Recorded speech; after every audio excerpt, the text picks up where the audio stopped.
Hey guys, welcome back to Forest Firearms. This is Thomas, and today I've got something really cool to show you guys. This is what is often referred to as the American Enfield, or simply the Eddystone, as these were mostly made by Eddystone. A few other companies made them. This is the Winchester Model 1917 American Battle Rifle. These are a heck of a gun, guys. The original variation of these, the Model 1914, was made for the British, kind of as a supplement to their Lee Enfield SMLEs #1 Mark III, chambered in .303 British. The 1917, however, is chambered in .30-06, like your Springfield .3. The idea was basically we could make more of these faster than we could make the Springfield .3. So in the end, millions of these were fielded, and far more of them than the Springfield .3s. The Springfield .3 is more your traditional World War I American rifle, so people tend to focus on that more than the Eddystone. But like I say, you would see more of these in the field. This is actually the rifle that Alvin York won his Medal of Honor with. It was with one of these and a Colt 1911.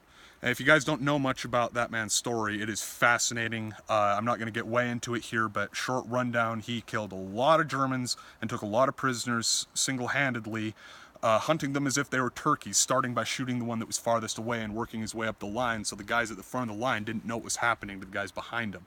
It's a really fascinating story.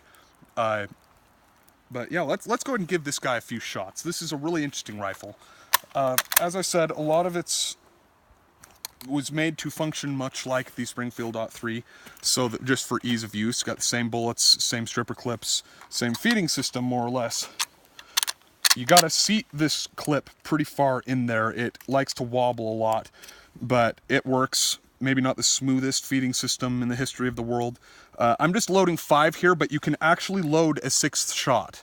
So, but in the field you would usually just use 5 because that's what the clips held. So let's go ahead and give this guy a try here.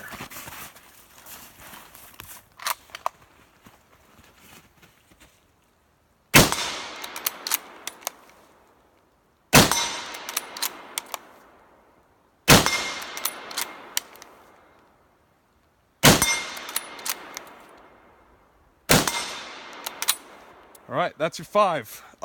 This is a very accurate rifle, guys.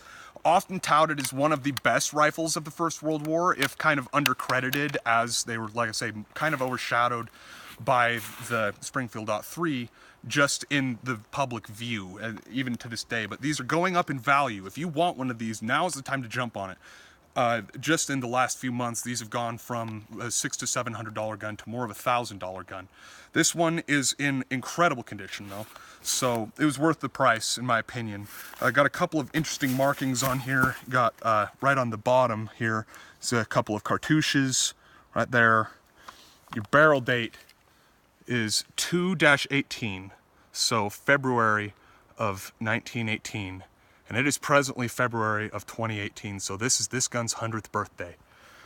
And this is also another gun that I picked up from our friends at the Warfront. There will be a link in the description for their store and their website if you guys are interested.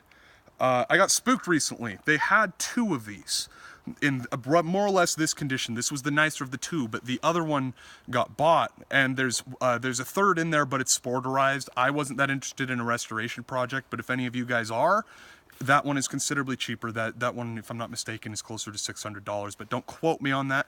But yeah, like I say, if you guys are interested, that'd be a good project. All you need is a new stock. Everything on the gun is original, just the stock has been chopped.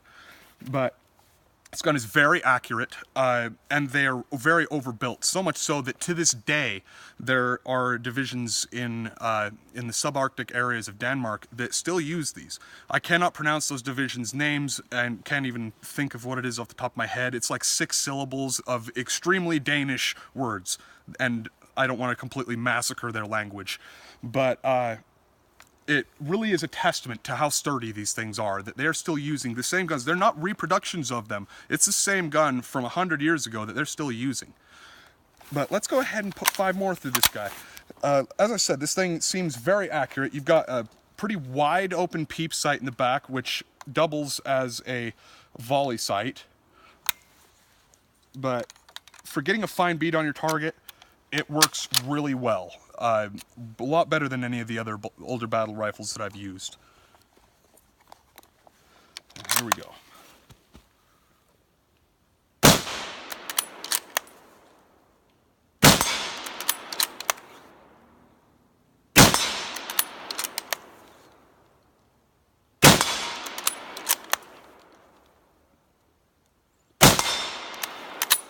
That's all she wrote.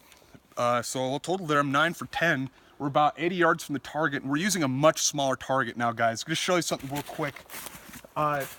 So you've seen this target in videos north of 50 times, but the poor old gal has just had enough. It's been relegated to a pistols only target. Took a large chunk out of it here. You got cracks coming down both sides of it. So this was our typical target for these videos, but now we're using a 15-inch round. So it is a lot smaller. This one's about 12 by 16. So just a side note there, but you may notice it a little harder for us to hit this target at range because it is considerably smaller. But meanwhile, I hope you guys enjoyed this video. Again, we'll have a link in the description for our Patreon page if you guys are interested in supporting us. We appreciate every penny. Meanwhile, this has been Thomas with Forest Firearms, and I'll see you next time.